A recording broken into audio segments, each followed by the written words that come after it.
I was going to try to save this part for the end, but this movie wasn't really good. I was really excited for this movie, but the movie only served as fan service at best. It was nice to see almost everyone back, but it didn't feel like the same as the show once did. But I don't want to get too deep into it right now, so let's talk about Teen Wolf the movie. That was pretty good, but it's my turn now.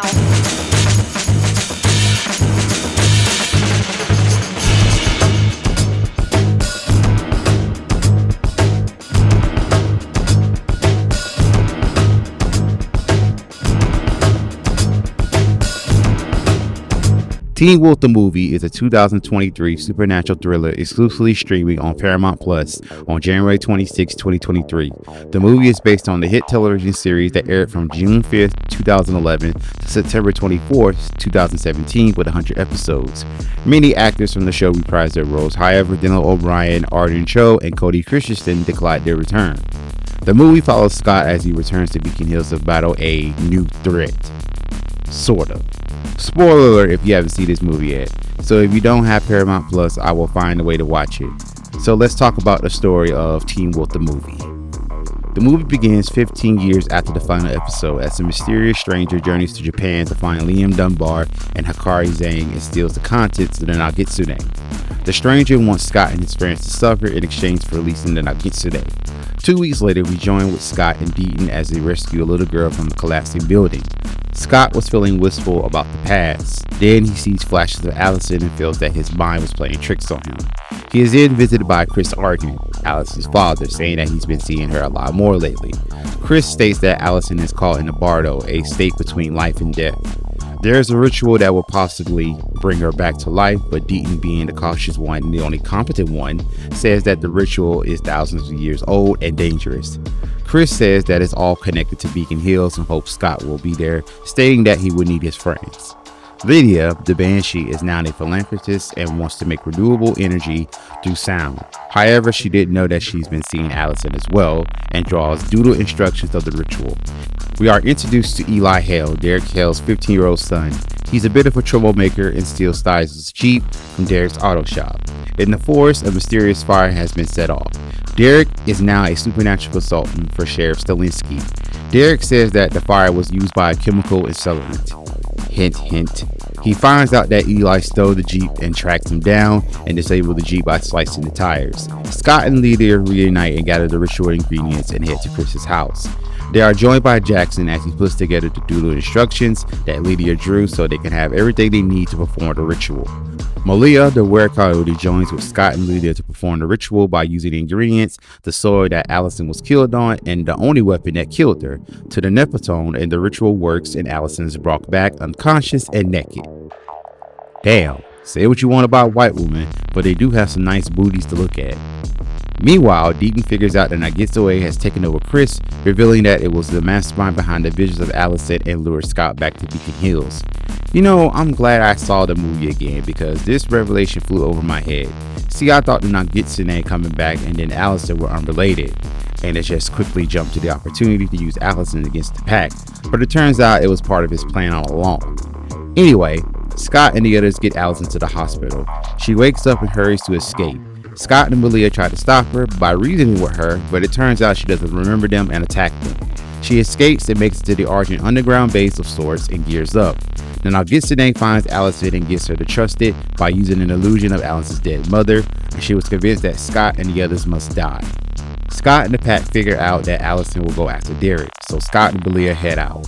At Beacon Hills High, Derek pep talks Eli on that he will one day get the hang of healing and turn into a werewolf. They are then attacked by Allison. Eli gets away while Derek is mortally wounded. He is then saved by Liam and Hikari, followed by Scott and Malia.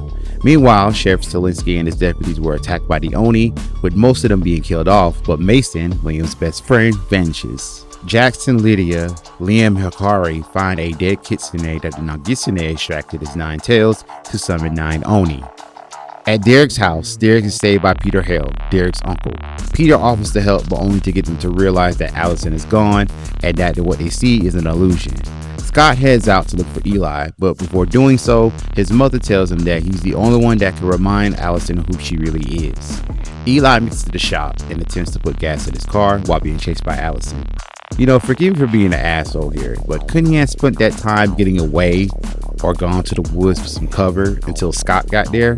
Even though Eli couldn't turn into a werewolf, Derek could at least train him in hand-to-hand combat or basic survival skills just in case a threat like this came around the corner. But hey, semantics. Allison catches up and rams her car into Eli, causing an explosion. Who the hell she thinks she is? Jack Slater? Back at Derek's house, Deaton isn't too sure that Allison is an illusion. However, Chris came to the convincing conclusion that Allison is gone and wants to stop it. An exact replica, meant to trick us into lowering our guard. My daughter is gone. Whoever or whatever is out there isn't Allison. It's an illusion. Oh yeah, Chris, real convincing there. Well, Peter must have been out of the deception game for a while, because clearly Chris is lying. What was the point of him doing that? Just dumb.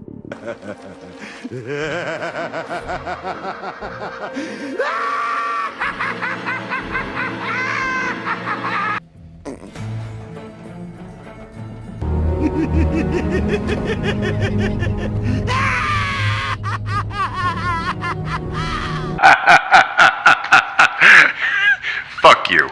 As Eli retreats to the auto shop, Allison attacks him, but Scott saves him by using his apple abilities to help Eli heal, and they retreat to the woods. You see, that plan would have worked earlier if Eli had went into the woods first. He would have gotten far away from Allison. I don't know why, I just felt that there was a way for Eli to get away, but I guess for the plot to go forward, to cause tension, I'll buy it. Scott tells Eli to go find Derek while he talks some sense into Allison. However, Scott was hit with some wolfsbane. Chris, Melissa, Scott's mom, and Peter track down Scott and Allison to the woods. Track him through the woods? Yes.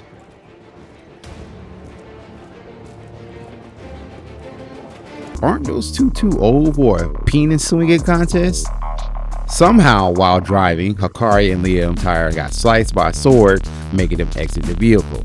They are both attacked by the Oni and were overwhelmed. They were both hit by the Oni sword and they vanished. Eli finds Sheriff Stilinski and head back to Derek's house. Eli and Derek unite, but it was short-lived as they were attacked by the Oni. As they were getting their asses kicked, majority of the group was stabbed and vanished. Before Eli suffered the same fate, he managed to transform into the werewolf all on his own. But it amounted to nothing, leaving Malia behind.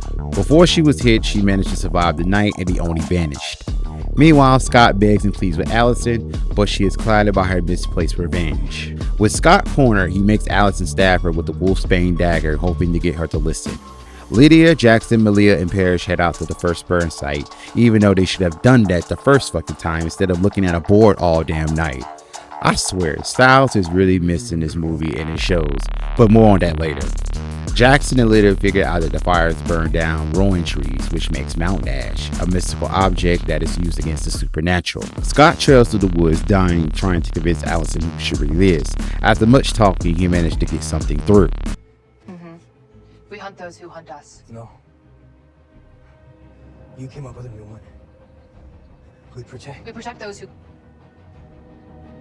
cannot protect themselves. Just before she knocks him out, Peter, Chris, and Melissa catches up to where Scott and Allison were.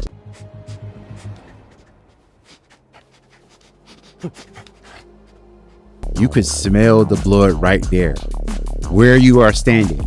Why you gotta be weird with it? I know you're a werewolf, but damn.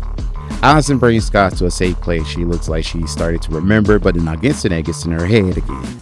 A few more hours and the sun goes down. We'll take care of everything then. Think about it, night. Who? The Oni. And with them comes chaos. Scott wakes up begging Allison for help to get the wolfsbane out before he dies. Allison swears that Scott is lying, but he promises that he's telling the truth. In an undisclosed location, it looks as though the ones that were killed actually were taken by the Nogitsune, only to watch him win. Well, is it that self-centered? Meanwhile, Lydia contacts Parrish and Melina. to tell them that they figure out the one who caused the fire should be dead. We catch a glimpse of the mysterious figure pouring mountain ash throughout the stadium of a lacrosse game. Scott shows Allison a picture of them together and helps her remember the first time that he told Allison that he loved her. Allison helps Scott burn out the Wolfpack, helping him quickly and how singling the other werewolves in the Nogitsune that he survived. Feeling threatened, the Nogitsune tosses Eli out of his illusion to where the lacrosse game is taking place. Allison heads out and Scott tells her to be careful. I just tried to kill you, and you're telling me to be careful. Why would you do that?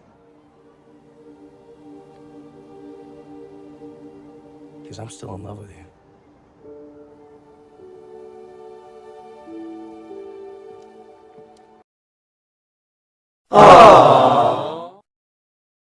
Lydia and Jackson find a mountain ash. She deduces that the mountain ash is more than just a barrier, but a link between their world and the Nogitsune's.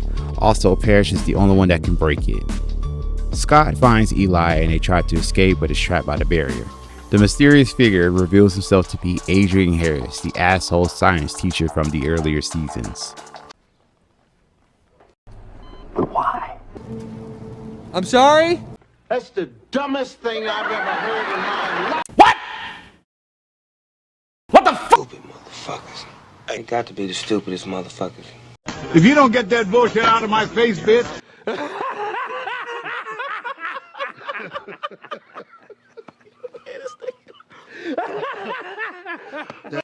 Okay, I was gonna say this for the character breakdown, but how lame is this character reveal? An asshole teacher out for revenge since season 3. Why the hell did it took for you over 15 years to commence this plan of yours? You go to Japan somehow, make a deal with a trickster spirit. Hell, not even a deal. Here, I'll let him tell you. Call it a mutually beneficial arrangement. Having him come back as an extra antagonist is stupid. They could have used for a filler episode way back before the series concluded. This is so dumb. Look at him. The years have not been kind to him. I suppose you all wanted to know what happened to him. Back in season 3, he was working with the dark druid known as a Jarok, but he was subsequently killed, but however he survived somehow. Anyway, Harris says that the Nogitsune couldn't do it on his own, so he offers his own pain to give it power. However, it also wanted Lydia's pain. Literally appealing to a 1,000-year-old demon. My pain is nothing to him. On the contrary, heartbreak is a veritable delicacy to the Nogitsune. So, give him a taste, Lydia. Tell us why you left Styles. I left. I left because of a dream. What happened in the dream? When I see broken glass. It's from a windshield. And I'm crawling on the pavement. I'm trying to reach Styles. There was a crash. So he'd been thrown from the car. Except he's not moving. So that explains what happened to Styles. Lame excuse as it is, but I guess it will suffice for now. Scott and Eli were drafted into the lacrosse game to somehow save the innocent lives of 10,000 people. As Allison watches from afar, Peter grabs her and wants to kill her, but Chris saves her by poisoning Peter with Wolfpack. You think I wouldn't recognize my own daughter? It is you. Wow, who knew this would happen? Fuck you. The Nogitsune transports Scott, Eli, and Allison to his world. Scott and Allison fight the Oni while Eli tries to free Derek. Lydia sees the fight and can't well due to her fears and pain.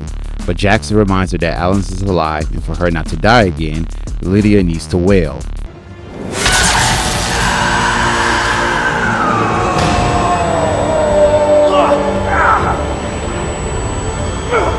Everyone hears Lydia's wail and Allison got all her memories back. Somehow. The Nogitsune grabs Eli and gives Scott the choice to have Allison kill him so that the rest of his friends and family can be spared. Scott accepts and Allison shoots him with her arrows. However,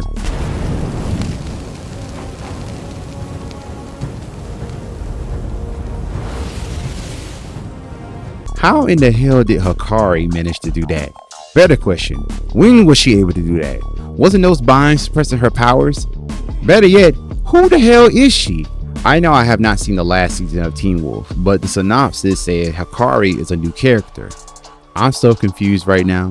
They should make it mean if plot armor was a person and look at Scott, making it seem like it was his plan all along. Fuck out of here. Anyway, Parrish.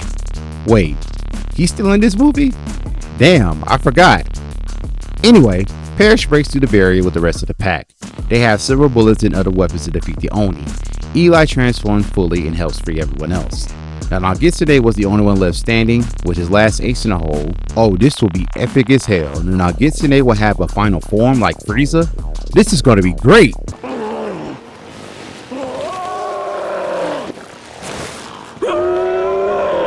What the fuck is this? What the fuck is this? He looked like Rufus the naked mole rat from Kim Possible. I guess Rufus fell on hard times. Damn, this sucks. Anyway, Scott, Derek, and Eli managed to overpower it with Parrish giving the final blow, but he can't hold it forever. So Derek sacrifices himself to give Parrish the extra strength to kill the Nogitsune once and for all, killing Derek in the process. Everyone is set free from the Nogitsune's world. Jackson manages to throw Harris off balance and saves Lydia. Or Lydia saves Jackson. I don't know. Sometime later, Scott and the others hold a memorial for Derek. And I thought that he was crazy. But no, he was right. Eli, from that moment on, we were brothers. And Derek Hale was the first person to teach me that you don't just get the family that you were born with. You get the family that you find. While Eli walks away crying, Sheriff Stilinski tells Eli what kind of person Derek was. Never seen anyone take the kind of punishment that Derek Hale took. And kept taking. In order to protect the people he loved.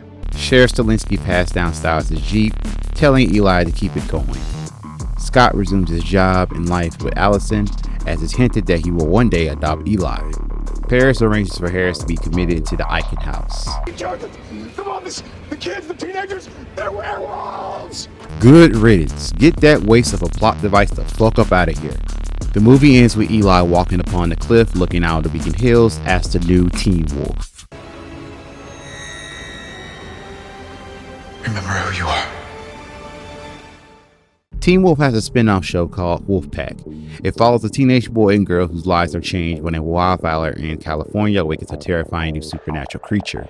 Rooted in chaos, the boy and the girl are explicitly drawn to each other and two other teenagers who were adopted 16 years earlier by a park ranger after another mysterious wildfire. As the full moon rises, all four teams come together to unravel the secret that connects them, the bite and the blood of a werewolf. This sounds like an interesting series and I will check it out because I believe as of now the season is finished so I can binge it. Teen Wolf the movie was not very good. While the concept of the story is good, but the execution was kind of poor. First off, in the synopsis it stated that Scott was going to deal with a new evil, but instead we got leftovers from season 3. The Nogitsune, while the unique and clever villain, he did not need a second outing. I'll explain why in a bit. The pacing was awful and everyone was all over the place. It took a long time to get to the end game. The main saving grace of this movie was Derek's sacrifice and the rekindled relationship with Allison and Scott. The supporting characters had one purpose, and once it was fulfilled, they were useless as fuck. Jackson was the main useless one. Right after he put that ritual together like a third-grade puzzle, he was just a whiny idiot. Oh. This isn't a game. I have claws that drip paralytic venom. And a tail that'll snap your neck. So take your hand off of me, old man. Okay, why didn't you use them against Harris? It would have been something instead of being shot looking like a helpless puppy. And he wasn't cured for that cannibal mutation back in season 2. Or did I miss something? Hold on, let me go check real quick. So it seems that he kept his cannibal powers along with his regular werewolf powers. So now he's a hybrid? So wouldn't he be the first Chimera? I'm sorry if I'm going off the series. If anyone hasn't seen it yet, but if you are watching this review, then that means you've probably seen the whole series. But I digress. You know what my initial thoughts of Malia in this movie that she is? How? Because first she was Styles, then my season 6 she was with Scott, kinda, and now Parrish? I understand the time skip, but correct me if I'm wrong. But when Parrish was introduced, wasn't Malia still in high school? And he knew that? So if that's the case... Peter, I need you to hold my ears.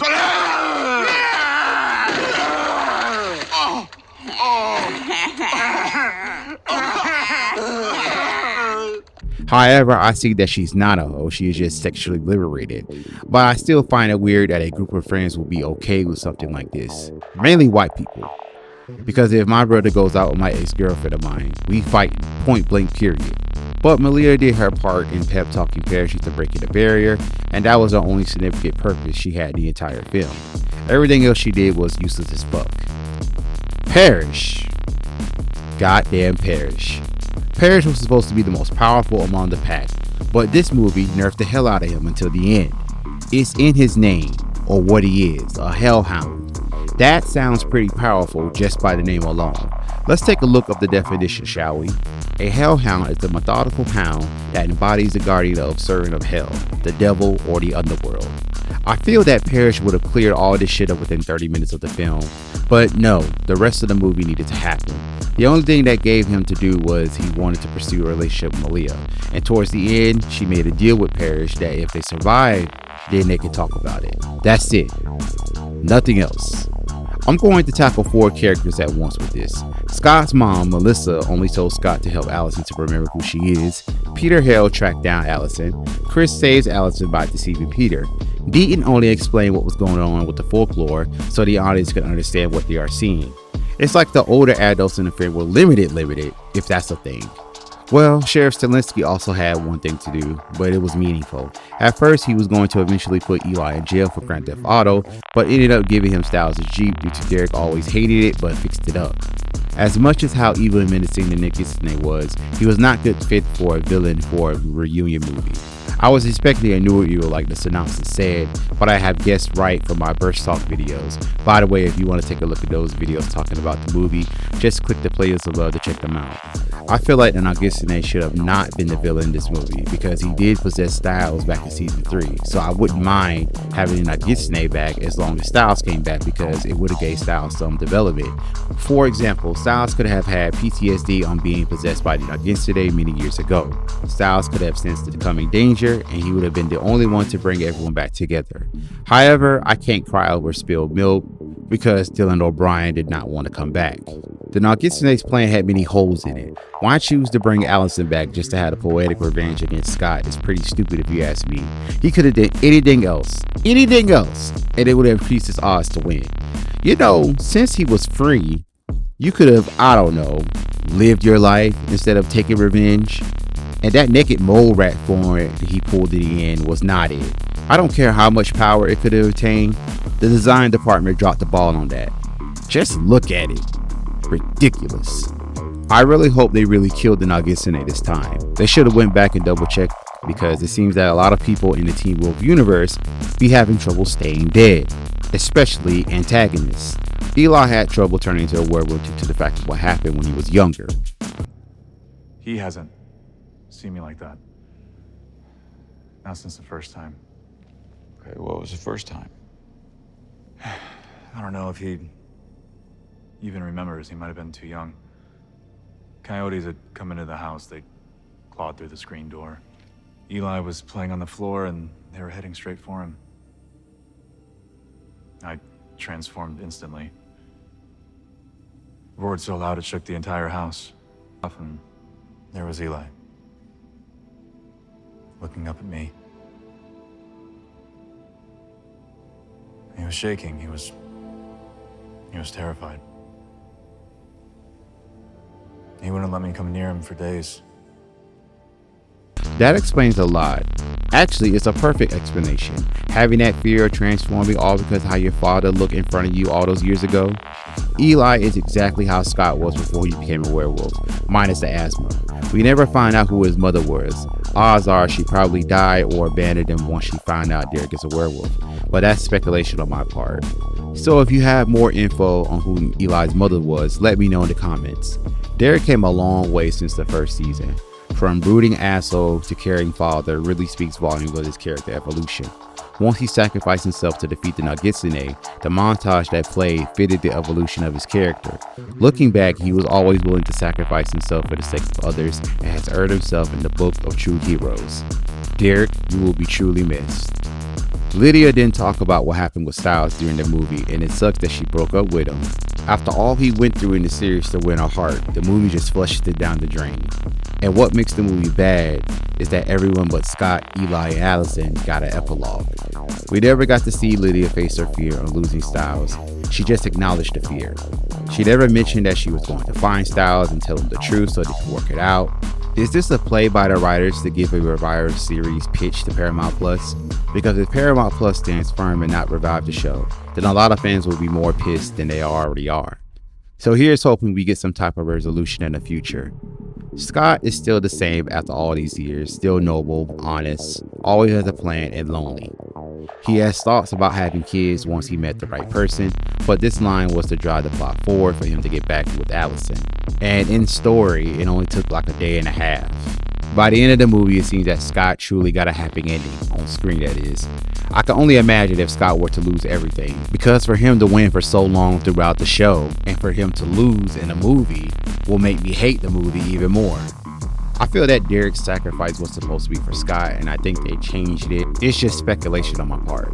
If it were true, I felt that they were afraid to kill off Scott, so Derek was the obvious choice, and it was just as meaningful. Allison is a woman out of time. She had lost 15 years of her life being dead for so long. She feels regret that she would never get the time that she lost. She is also legally dead, so she would have to limit the time that she can do in the outside world.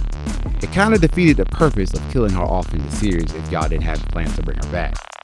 Now she's going to have PTSD from dying, being brought back to life with no memory, being manipulated by the Nogitsune, and almost killing the man she loved. My point is that Allison should have not been killed off in the series. While still being a good series itself, it did not feel the same after she died. You know who should have been killed off? Jackson's useless ass. You showed it in the movie that his ass was useless beyond his arc in season 2.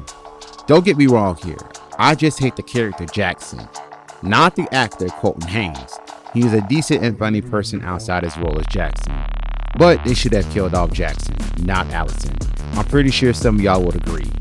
I was utterly disappointed with this movie. I will not see this again anytime soon, minus the 3 times I had to watch it to write this review. This movie is just fan service, and with a villain that didn't learn his lesson the first time. Now look at you, dead. If you are a Teen Wolf fan and watched the entire series but haven't seen this movie yet, I will save yourself the trouble, or don't rush to watch it as of yet. That's all for today. If there's a movie, comic book, TV show, or anime you want me to take a look at and review, let me know in the comments. Like always, thank you guys for watching. Don't forget to like, subscribe, and share, and I will catch you all next time. Oh, the reason why I haven't mentioned Hikari and Leon because this is all their fault. They had one fucking job to goddamn watch Nogitsune's spirit, but failed to do so and let a disgruntled, weak-ass high school teacher get the best of them. I feel like they should get reprimanded, or at least take away their goddamn powers. But if there is a revival series, I highly doubt they will come back. Tell me I'm wrong. Okay, I'm done now.